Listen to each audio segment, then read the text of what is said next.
When someone is being facetious, it sometimes becomes difficult to discern if the person displays lighthearted joy or flippant inanity. Joking can run either direction, just as the perception of the joke can do the same. My niece explained her recent training for a sprint triathlon. Never having attempted much of any athletic competition, the planning and preparation were taken seriousness, with attention to every detail. While I had encouraged several months of exercising in each of the three categories, building a little at a time, my strongest recommendation included that during the final month Lisa practiced transitioning, swimming to biking, biking to running. Different legs are needed in each section of a triathlon, and knowing this and letting her legs and body know as well were critical to race day success. Any reader who has participated in a competition realizes that fitting adequate prep time into an already jammed schedule is not a simple task, and so it wasn't until the week before the event that Lisa had the time and elements in place for a run through. Unfortunately, the weather was blazingly hot as well, which added to the challenges of the day. She began with the 1/3 mile swim in the bay by our lake cabin. She stroked rapidly down to the end, turned around, and began her return paddle with ease. She had her eye on two goals: end of the swim and a successful practice run. We have a very rocky beach, and so Lisa had to swivel and sway her way up to the shore with screeches and squeals coupled with feeling dizzy from her exertion.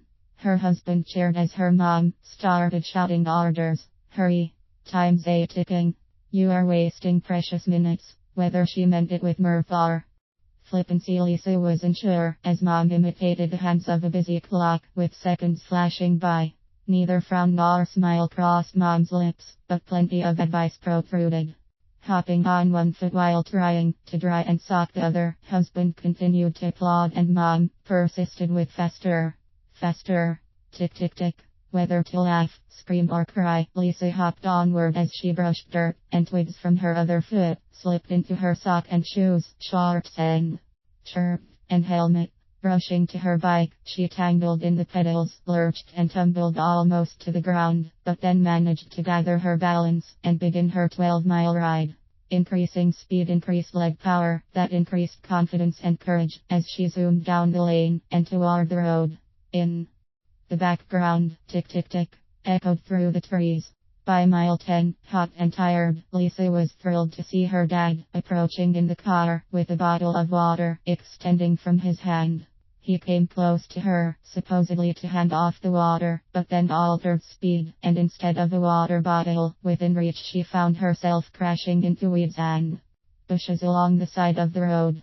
Fearlessly she kept her bike upright as she bumpily steered back onto the roadway, waving off the water and gliding back onto cars. Yep, in the passenger seat words sprang hurry, hurry, hurry. Is she serious? Ran through Lisa's mind as she rounded the final bend and zoomed toward the bike drop-off zone. She slid her feet to the earth as she unsnapped her helmet and let the bike topple. It was time to transition bike legs to joggers with some shaking out and realignment. By now 97** emitted from the intense summer sun, and Lisa contemplated forgetting the run, saving it for another day. Do you think this was a remote possibility?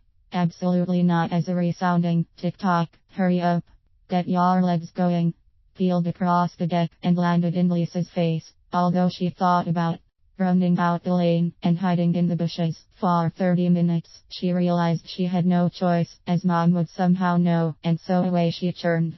Returning to the cabin, she offered a wide smile of relief, knowing she had completed all 3 sections, and so the upcoming competition was completely doable. She stopped her run, walked toward the deck, and mirthful flippancy filled there. Want to practice again tomorrow?